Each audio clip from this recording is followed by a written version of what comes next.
नमस्कार दोस्तों, मेरे चैनल पर आपका एक बार फिर से स्वागत है। आज के वीडियो में हम बात करेंगे कैलेडियम के ट्यूबर कैसे लगाएं। मैं आपको मिट्टी का मिश्रण भी दिखाऊंगा। यहाँ कैलेडियम का ट्यूबर है, जैसा कि आप देख सकते हैं कि यह छोटे आलू जैसा दिखता है। सबसे महत्वपूर्ण बात यह है कि ट्यूबर की ये आंखें हैं और आपको यह सुनिश्चित करना होगा कि ये आंखें मिट्टी में सीधी हों, क्योंकि यही वह जगह है जहां अंकुर आना शुरू हो जाएंगे। इसलिए बहुत सावधान रहें, क्योंकि यदि आप ट्यूबर को इसे सही ढंग से नहीं रखते हैं और इसे उल्टा रखा गया है तो ट्यूबर सड़ जाएगा। इसलिए सुनिश्चित करें कि आंख मिट्टी की ऊपरी परत का सामना कर रही है। तो अब मिट्टी का मिश्रण तैयार करें। इस मिट्टी के मिश्रण में बगीचे की मिट्टी, कोकोपीट और रेत शामिल है। बगीचे की मिट्टी प्राकृतिक पोषक तत्वों और मिनरल्स के लिए है। कोकोपीट नमी बनाए रखने के लिए है। जैसा कि मैंने कहा था कि कैलेडियम को मिट्टी में थोड़ी नमी की आवश्यकता होती है, और रेत मिट्टी को अच्छी तरह से जल निकास बनाने के लिए। उन्हें मिट्टी कॉम्पैक्ट पसंद नहीं है।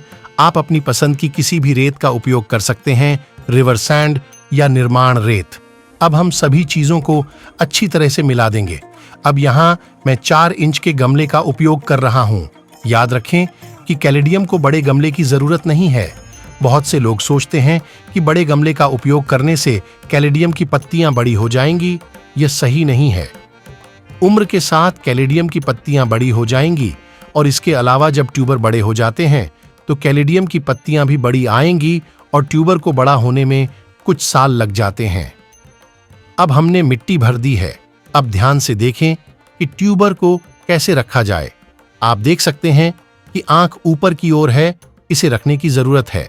इसके अलावा ट्यूबर को मिट्टी में अधिक गहराई तक न दबाएं, अन्यथा ट्यूबर सड़ जाएगा। केवल 1 इंच गहराई की आवश्यकता है, बस इतना ही। अब हम ट्यूबर को ढकने के लिए कुछ और मिट्टी डालेंगे। यदि आपके पास पत्ती की खाद है, मतलब लीफ मोल्ड, तो आप इसे मिट्टी में मिला सकते हैं। लेकिन अभी तक कोई अन्य फर्टिलाइजर का उपयोग नहीं करें, क्योंकि ट्यूबर पर कोई पत्तियां या अंकुर नहीं है। क्योंकि मेरे पास लीफ मोल्ड नहीं है, तो मैं वेस्ट चाय की पत्तियां का उपयोग करता हूं। मैंने ऊपर की परत पर कुछ चाय की पत्तियां छिड़क दी।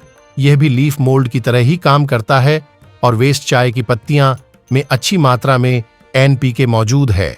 लेकिन याद रखें, चाय की पत्तियों को धोएं और धूप में सुखाकर उपयोग करें, नहीं तो मोल्ड आएगा मिट्टी पर। तो अब हम प्लांटिंग कर चुके हैं। हम बहुत अधिक पानी नहीं डालते हैं। मैं बस थोड़ा सा मिस्टिंग करूंगा, और अब हम इस गमले को इनडायरेक्ट ब्राइट लाइट में रखेंगे, सीधे सूर्य की रोशनी में नहीं। यहां तक कि जब अंकुर दिखाई देंगे तब भी हम इसे इनडायरेक्ट ब्राइट लाइट में रखना जारी रखेंगे, क्योंकि कैलेडियम डायरेक्ट सनलाइट पसंद नहीं है। जैसे ही पत्तियां दिखाई देने लगेंगी, मैं निश्चित रूप से एक वीडियो बनाऊंगा जिसमें कुछ सप्ताह लगेंगे।